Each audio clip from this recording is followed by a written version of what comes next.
नमस्कार, welcome to एडुकनेक्ट। आज के इस लेक्चर में हम बेसिस ऑफ अकाउंटिंग के बारे में सीखने वाले हैं। ये इस लेक्चर सीरीज़ का छठा लेक्चर है। इससे पहले 5 लेक्चर्स अपलोड हो चुके हैं। वो लेक्चर्स आपको प्लेलिस्ट में मिलेंगे, तो आप वो लेक्चर्स भी देख लेना। जब हम अकाउंटिंग के बेसिस के बारे में पढ़ते हैं तो हमें क्या पता चलता है कि अकाउंटिंग जो है वो अकाउंटिंग कौन से बेसिस पे करनी है। मतलब अकाउंटिंग करने के लिए हमें कौन सी मेथोडोलॉजी यूज़ करनी है। मेथोडोलॉजी का मतलब होता है जो अकाउंटिंग करने के कई सारे मेथड्स हैं, उसके साथ ही साथ जो सारे रूल्स हैं, जो सारे प्रिंसिपल्स हैं, ये हमें आगे जाके सीखने हैं। इन्हें हमें अकाउंट्स के जो अलग अलग आइटम्स हैं इन पे एक साथ अप्लाई करना है। तो ये अप्लाई करते वक्त हमें बेसिक्स और ये बेसिस कौन कौन से हैं ये सबसे पहले हमें जानना होगा, तब आगे जाके हम अकाउंटिंग अच्छी तरह से कर सकते हैं। तो बेसिस का मतलब क्या है? द मेथडोलॉजी मतलब कई सारे मेथड्स अंडर विच रेवेन्यूज और income and expenses are recognized in financial statements of business. मतलब जो हम प्रॉफिट एंड लॉस अकाउंट बनाते हैं या फिर कई बार अलग प्रकार के अकाउंट्स बनाते हैं, जैसे कि income and expenditure account. In accounts में हमें जो रूल्स अप्लाई करने हैं इनकम और एक्सपेंसेस के लिए, ये कौन से रूल्स होंगे, उनके हम बेसिस कौन से यूज़ करेंगे, और इन बेसिस को हमें इस लेक्चर में देखना है। तो बेसिस का मतलब क्या हुआ? अगर समझो ये हमारे अकाउंटिंग के 3 बेसिस हैं। अगर एक अकाउंटेंट कैश बेसिस यूज़ कर रहा है तो उसका मतलब है कैश बेसिस के लिए जो सारे मेथड्स होंगे, जो सारे रूल्स होंगे, वैसे ही जो सारे प्रिंसिपल्स होंगे, उन्हें वो फाइनेंशियल आइटम्स पे जैसे कि एक्सपेंसेस और रेवेन्यू पे अप्लाई करेगा। तभी जब कोई एक्रूअल बेसिस पे अकाउंटिंग कर रहा है या फिर मर्केंटाइल बेसिस पे अकाउंटिंग कर रहा है तो वो अकाउंटेंट एक्रूअल बेसिस के मेथड्स, एक्रूअल बेसिस के रूल्स अकाउंटिंग के अलग आइटम पे अप्लाई करेगा। ये कैसे किए जाते हैं ये हम डिटेल में जानने वाले हैं। वैसे ही मिक्स्ड या हाइब्रिड बेसिस भी एक बेसिस है, लेकिन भारत में ये ज़्यादातर यूज़ नहीं होता है। अकाउंटिंग का पहला बेसिस है cash basis. Cash basis means actual cash receipts and actual cash payments are recorded. मतलब हमें क्या करना है, जो कैश के रिसिट्स होते हैं, मतलब अगर समझो हमारा एक बिज़नेस है, इस बिज़नेस को बाहर से कैश मिल रही है, तो ये अगर जब कैश मिलेगी, ये कैश हो सकता है, चेक भी हो सकता है। जब ये कैश मिलेगी तब जितनी कैश मिली है, जहाँ से कैश मिली है, उसे हमें रिकॉर्ड करना है। वैसे ही अगर हमारा बिज़नेस कहीं पेमेंट कर रहा है तो ये जो पेमेंट होगा उस पेमेंट को ही हमें रिकॉर्ड करना है। मतलब कैश बेसिस पे क्या होता है? कैश बेसिस पे हमारा बिजनेस सिर्फ कैश के रिसिट्स, मतलब हमारे पास कैश कहाँ से आई है उसे रिकॉर्ड करता है, और तभी हमारे बिजनेस से कैश कहाँ गई है उसे ही रिकॉर्ड करता है। हर बिजनेस का एक खुद का अकाउंटिंग ईयर होता है। ये अकाउंटिंग ईयर क्या है ये कंसेप्ट हम आगे जाके देखने वाले हैं। तो अकाउंटिंग ईयर समझो हमारा जो बिजनेस है इसका 1 जनवरी 2020 से लेके 31 मार्च, सॉरी नॉट 31 मार्च, 31 दिसंबर 2020, ये हमारे जो अकाउंटिंग ईयर के पीरियड में आने वाले 12 महीने हैं उसे हम रिकॉर्ड कर रहे हैं। तो समझो यहाँ अगर जनवरी महीना है तो जनवरी महीने से स्टार्ट करके हमारा पूरा साल दिसंबर में जाके ख़त्म होगा। दिसंबर में जाके हमारे पूरे 12 महीने कंप्लीट हो जाएंगे। तो जनवरी से लेके दिसंबर तक हमारे बिजनेस ने जितनी कैश रिसीव्ड की है या फिर जितनी कैश पे की है उसे ही हमें रिकॉर्ड करना होगा। तो कैश बेसिस पे एक पीरियड में जितनी कैश मिली है या फिर जितनी कैश हमें खर्चा की है उसे ही रिकॉर्ड करते हैं। या इस कैश बेसिस में revenue recognized when cash is received. जब हमें कैश मिल रही है तभी हम इनकम रिकॉग्नाइज करते हैं, मतलब वो हमारे लिए इनकम होगा जब हमें कैश मिलेगी। वैसे ही expenses are recognized when cash is paid. जब हम कैश पे करते हैं तभी उसे हम एक्सपेंसेस कहेंगे। इनकम का मतलब हमारे यहाँ पैसे आ रहे हैं, एक्सपेंसेस का मतलब हमारे यहाँ से पैसे जा रहे हैं। तो इसे सीधे शब्दों में हम ऐसे समझ सकते हैं। अगर देखा जाए तो कैश बेसिस ये जो अकाउंटिंग की सिस्टम है या फिर अकाउंटिंग का बेसिस है, ये प्रोफेशनल्स जैसे doctors, lawyers, chartered accountant, not for profit organisations ये तैयार करते हैं और यूज़ करते हैं। ये यूज़ करते वक्त ये एक रिसिट एंड पेमेंट अकाउंट तैयार करते हैं, और रिसिट एंड पेमेंट अकाउंट के जो फीचर्स होते हैं, ये रिसिट एंड पेमेंट अकाउंट के फीचर्स कैश बेसिस पे तैयार होते हैं। जैसे कि रिसिट साइड और पेमेंट साइड। रिसिट साइड में हमें सारे रिसिट्स दिखाने हैं जो रिसिट्स हमें एक साल में मिले हैं, मतलब जनवरी से दिसंबर महीने तक हमें जितना पैसा मिला है उसे हमें रिसिट साइड में रिकॉर्ड करना है। वहीं पेमेंट साइड में हमें क्या करना है, जनवरी से लेके दिसंबर तक हमने जितना पैसा पेड किया है या पेमेंट किया है उसे हमें पेमेंट साइड में रिकॉर्ड करना है। कैश बेसिस को समझ के अप्लाई करना बहुत इजी है, इसीलिए कैश बेसिस ये अप्लाई करने के लिए या यूज़ करने के लिए बहुत सिंपल मेथड है। क्योंकि एक अकाउंटेंट को या एक बुक कीपर को क्या करना पड़ता है, सिर्फ उसे इतना ही देखना है हमारे यहाँ बिजनेस में कैश आई है या हमारे बिजनेस से कैश गई है, तो इसे हमें बहुत इजीली अप्लाई कर सकते हैं। इसीलिए ये एक सिंपल मेथड है। तभी इस मेथड के कुछ ड्रॉबैक्स भी हैं। अकाउंटेंट जो होता है, जो अकाउंटेंट ये मेथड यूज़ करता है, उसकी वजह से हमारा बिजनेस जो है वो अच्छी पोजीशन नहीं दिखाता। मतलब जो हमारी ट्रू पोजीशन है, जो हमारी एक्चुअल पोजीशन है, वो एक्चुअल पोजीशन इस मेथड से नहीं दिखती। हालांकि ये मेथड बहुत इजी है, लेकिन इसके ड्रॉबैक क्या है, ये एक्चुअल पोजीशन को नहीं दिखाता। इसीलिए बहुत सारे बिजनेस इस मेथड को यूज़ नहीं करते या इस बेसिस को यूज़ नहीं करते। तभी दूसरी जो मेथड है वो मेथड है एक्रूअल बेसिस या मर्केंटाइल बेसिस। एक्रूअल बेसिस का मतलब है the revenue whether received or not but has been earn or accrued during the accounting period and expenses incurred whether paid or not are recorded. ये उसकी definition हो गई। इसका मतलब क्या है, इसका मतलब हम सीधे शब्दों में ऐसे समझ सकते हैं, revenue is recognized when it is earn or accrued and expenses are recognized when these are incurred. अब ये भी बहुत टफ हो गया, तो इसे हम एक एग्जाम्पल के ज़रिए समझते हैं। एक्रूअल बेसिस के लिए समझो कोई एक्सपेंसेस है।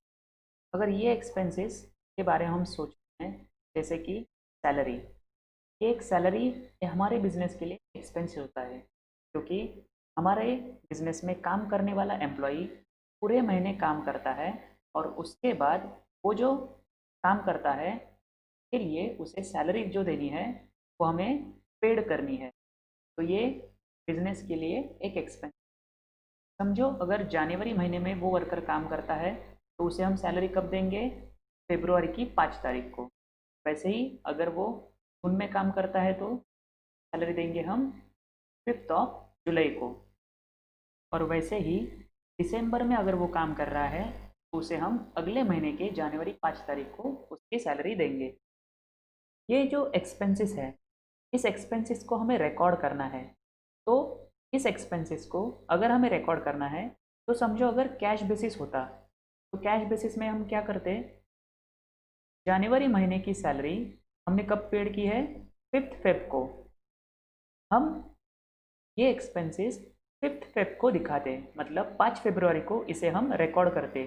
कहाँ रिकॉर्ड करते, कैश बेसिस में, क्योंकि कैश बेसिस में हमने ये एक्सपेंसेस कब पेड किया है, 5 फरवरी को। तो 5 फरवरी को हम इसे रिकॉर्ड करेंगे। वैसे ही अगर हम एक्रूअल बेसिस देखते हैं तो एक्रूअल बेसिस क्या करता है, समझो अगर सेम एक्सपेंसेस है, ये जो एक्सपेंसेस है सैलरी, सेम हम एग्जांपल ले रहे हैं। अगर सितंबर महीना में वो वर्कर काम करता है तो उसकी सैलरी हम अक्टूबर के 5 तारीख को पे करेंगे। एक्रूअल बेसिस में ये सैलरी कब रिकॉर्ड होगी, ये सैलरी सितंबर महीने के आखिर में रिकॉर्ड होगी, क्योंकि उसने सितंबर महीना पूरा काम किया। सैलरी हमें ड्यू करनी है और एक्रू भी करनी है। ये पेड कब होगी, ये पेड होगी 5 फरवरी को। ये जो सैलरी एक्सपेंसेस हम देखते हैं, सैलरी एक्सपेंसेस देखते वक्त सबसे इम्पॉर्टेंट आइटम या कोई भी एक्सपेंसेस एक्रूअल बेसिस में देखते वक्त हमें सबसे इम्पोर्टेंट क्या याद रखना है, ये जो सैलरी है इस सैलरी की बेनिफिट हमें कब मिले। मतलब समझो अगर अक्टूबर महीने की सैलरी है जिसे हम पे करेंगे नवंबर के 5 तारीख को, तो ये जो सैलरी हम पे कर रहे हैं नवंबर में, इस सैलरी के हमें बेनिफिट्स कब मिले, उस सैलरी के बेनिफिट्स हमें अक्टूबर महीने में मिले। तो इस सैलरी को एज पर एक्रूअल बेसिस हमें अक्टूबर महीने में रिकॉर्ड करना है। उसके बाद अगर समझो हमारा ईयर एंड आता है दिसंबर, दिसंबर की सैलरी हम जनवरी महीने में पे करते हैं और जनवरी के 5 तारीख को पे करते हैं। लेकिन अकाउंटिंग में ईयर ये एक कंसेप्ट होती है जिससे हम दो कंटिन्यू डेट्स में एक जगह जाके रुकते हैं और ये हमारा होता है ईयर एंड। तो हमारे लिए ईयर एंड क्या हुआ, हमारा यहाँ ईयर एंड 31 दिसंबर हुआ। इस 31 दिसंबर तक हमें कुछ प्रॉब्लम नहीं आएगा। लेकिन जब हम एक्रूअल बेसिस में आएंगे तब एक्रूअल बेसिस में सैलरी तो अगले महीने पे की है, कैश बेसिस में यहाँ रिकॉर्ड होगी, लेकिन एक्रूअल बेसिस में दिसंबर महीने में ही रिकॉर्ड होगी कि सैलरी जो है उसके बेनिफिट्स हमें, अगर वो दिसंबर महीने में काम करता है तो उसके बेनिफिट्स हमें दिसंबर महीने में ही मिले हैं। और इसीलिए ये जो एक्सपेंसेस है इसे हमें दिसंबर महीने में ही रिकॉर्ड करना है। तब याद क्या रखना है, कोई भी एक्सपेंसेस जब इनकर्ड होता है मतलब उसके बेनिफिट्स हमें जिस महीने में मिल रहे हैं उसी महीने में उसे रिकॉर्ड करना है। वैसे ही अगर एक दूसरा एग्जांपल देखें तो समझो हमारे कंपनी ने 3 साल का इंश्योरेंस एक साथ पे किया है। अगर समझो ये हमारा 2020 साल है, वैसे ही 2021 और 2022 इन 3 सालों का एक्सपेंस जो इंश्योरेंस है ये 3 इयर्स एक्सपेंसेस आज ही पे किया है। तो एक्रूअल बेसिस क्या करेगा, एक्रूअल बेसिस देखेगा इस साल में हमें कितना बेनिफिट मिला। ये जो 2020 का साल है, इस साल का जो इंश्योरेंस होगा उसे हम इस साल में अकाउंट्स में रिकॉर्ड करेंगे और ये जो दो साल होंगे इसे हम कैरी फॉरवर्ड करेंगे अपने बैलेंस शीट। इसके बारे में हम आगे जाके देखने वाले हैं कि प्रीपेड इंश्योरेंस क्या होता है। तो याद क्या रखना है, समझो अगर 3 साल का इंश्योरेंस 30,000 रुपये है तो एक्रूअल बेसिस में इस साल 30,000 नहीं लेंगे, तो फिर 30,000 को 3 साल से डिवाइड करेंगे और हमें मिलेगा एक साल का इंश्योरेंस 10,000 रुपये। एक्रूअल बेसिस में 10,000 रुपये 2020 में रिकॉर्ड होंगे, 10,000 रुपये 2021 में रिकॉर्ड होंगे और 10,000 रुपये 2022 में रिकॉर्ड होंगे। तो इसे हम एक्सपेंसेस को रिकॉर्ड इस तरह करते हैं कि उसके बेनिफिट्स हमें कब मिले हैं। वैसे ही जो एक्रूअल बेसिस में रेवेन्यू होते हैं या इनकम होते हैं उन्हें भी हमें वैसे ही रिकॉर्ड करना है। जैसे समझो अगर कोई एक कस्टमर है और ये कस्टमर क्या कर रहा है, हमारे बिजनेस से परचेस कर रहा है, तभी हम उससे हमारे बिजनेस का जो माल है वो सेल कर रहे हैं। अगर समझो इस कस्टमर ने दिसंबर की 25 तारीख को हमारे बिजनेस से एक 50,000 रुपये का माल परचेस किया और उसके लिए उसने क्या कहा है कि मैं आपको 15 दिन के बाद पैसे दूंगा, मतलब 10 जनवरी को हमें पैसे मिलने वाले हैं। ये जो कस्टमर है ये 10 तारीख को हमें पैसे देता है। अब क्या होगा, कैश बेसिस अगर हम देखते हैं तो कैश बेसिस 10 तारीख को इस 50,000 को रिकॉर्ड करेगा। कैश बेसिस 25 तारीख को 25 दिसंबर को इसे रिकॉर्ड नहीं करेगा कि कैश बेसिस क्या देखता है, हमें पैसे कब मिले। वैसे ही एक्रूअल बेसिस के रूल्स क्या हैं, ये जो सेल था ये सेल हमने कब किया था, पैसे कब मिले हैं ये इम्पोर्टेंट नहीं है। हमने इस सेल कब किया था, 25 दिसंबर को, तो इसीलिए ये जो 25 दिसंबर का इनकम है उसे हमें एक्रूअल बेसिस के हिसाब से रिकॉर्ड करना है। वैसे ही हम अगर दूसरा एग्जांपल देखें तो समझो 28 दिसंबर को एक कस्टमर हमारे पास आया और उसने क्या कहा है कि मैं आपको 20,000 रुपये एडवांस देता हूँ, ये 20,000 रुपये के जो गुड्स हैं मैं आपसे 10 जनवरी को लूँगा। अभी ये जो 20,000 रुपये हैं ये जो हमें मिले हुए हैं उसका सेल हमें कब करना है, 10 जनवरी को। कैश बेसिस में क्या होगा, कैश बेसिस में 28 दिसंबर को हमें सेल्स दिखाना है। लेकिन एक्रूअल बेसिस में ये सेल 10 जनवरी को दिखाया जाएगा जब वो सेल एक्चुअल में हम कंप्लीट करेंगे। तो ये कुछ फ़र्क थे कैश बेसिस और एक्रूअल बेसिस में। तो अच्छा कौन सा बेसिस है? अगर हम एक्रूअल बेसिस यूज़ करते हैं तो हमें बिजनेस की एक्यूरेट पिक्चर डिस्प्ले होती है। मतलब हमें अकाउंटिंग करनी है तो हमें एक्रूअल बेसिस पे ज़्यादा फोकस करना होगा और एक्रूअल बेसिस ही हमें अप्लाई करना होगा, क्योंकि उससे हमें बिजनेस की एक्यूरेट पिक्चर डिस्प्ले होती है और अकाउंट्स के जो ऑब्जेक्टिव है वो फुलफिल होते हैं। वैसे ही बिजनेस की जो एक्चुअल प्रॉफिटेबिलिटी है, तब प्रॉफिट मिलाने की क्षमता जो है वो भी हमें एक्रूअल बेसिस से ही पता चलती है। आगे जाके हम इंडियन कंपनीज एक्ट इसे कवर करने वाले हैं। इंडियन कंपनीज एक्ट क्या है? अगर हमें किसी भी देश में काम करना है तो हमें उस देश के एक्ट्स मतलब कायदे कानून उन्हें फॉलो करना पड़ता है। वैसे ही अगर हम भारत में काम कर रहे हैं तो हमें भारत के कंपनी के जो नियम हैं, जो कायदे हैं, उन्हें फॉलो करना होगा। और इस कायदे में एक ऐसा रूल तैयार किया है। ये रूल क्या बताता है? कोई भी कंपनी हो तो उसे सिर्फ एक्रूअल बेसिस पे ही अकाउंटिंग करना है। मतलब इसे लीगल बैकिंग है कि कोई भी अकाउंटिंग एक्रूअल बेसिस पे ही की जाती है। उसके बाद थर्ड अप्रोच है या थर्ड बेसिस है मिक्स्ड अप्रोच या हाइब्रिड अप्रोच। तो इससे नाम से ही आपको पता चला होगा, ये मिक्स का मतलब क्या है? इसमें कैश बेसिस भी होगा और एक्रूअल बेसिस भी होगा। तो आगे जाके देखते हैं।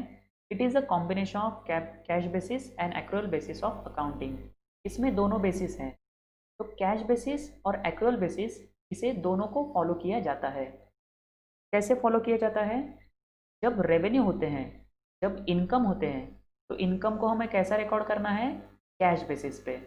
तब जब हमें इनकम एक्चुअल में मिल रहे हैं तभी हमें उसे रिकॉर्ड करना है। लेकिन एक्सपेंसेस जो होते हैं वो एक्रूअल बेसिस पे रिकॉर्ड किए जाते हैं। इसके पीछे जस्टिफिकेशन क्या है? तब इसके पीछे लॉजिक क्या है? अगर समझो हम इनकम के बारे में सोचते हैं तो इनकम हमें कब मिलता है? हमें जब एक्चुअल में कैश मिलेगी तभी हमारे लिए इनकम होगा। हम ऐसा तो नहीं कर सकते कि मुझे फ्यूचर में जाके इनकम मिलने वाला है और उसके हिसाब से मैं आज खर्चा करूँगा। तो इनकम हमें कब मिलता है? जब एक्चुअल में हमें कैश मिलता है। और इसीलिए हाइब्रिड बेसिस में या मिक्स्ड बेसिस में हम इनकम जो है, इनकम को कैश बेसिस पे कैलकुलेट करते हैं और तभी जो एक्सपेंसेस है उन्हें एक्रूअल बेसिस पे कैलकुलेट करते हैं। मतलब अगर कोई इस साल का एक्सपेंसेस है और इसे हमें अगर पे भी नहीं करते हैं तो भी हमें इसे रिकॉर्ड करना है। लेकिन कैश बेसिस में अगर ये हम एक्सपेंसेस पे करते तो ही इसे रिकॉर्ड करते। तो ये याद रखना, मिक्स्ड बेसिस में हमें जो इनकम है कैश बेसिस में रिकॉर्ड करते हैं और एक्रूअल बेसिस पे हम एक्सपेंसेस को रिकॉर्ड करते हैं। इसीलिए ये दोनों बेसिस यहाँ यूज़ किए जाते हैं, तो हम मिक्स्ड बेसिस कहते हैं। लेकिन एक प्रॉब्लम क्या है? The laws in India prohibits to use this method. जो भारत में कई सारे कानून हैं उसमें मिक्स्ड बेसिस को यूज़ नहीं करना है। तो मिक्स्ड बेसिस हमें क्यों सीखना है? क्योंकि कभी कभी अगर बिजनेस को जीएसटी कैलकुलेशन करना है तो जीएसटी कैलकुलेशन में हमें पूछा जा सकता है कि हाइब्रिड बेसिस में आप बिजनेस का अकाउंटिंग करते हो क्या?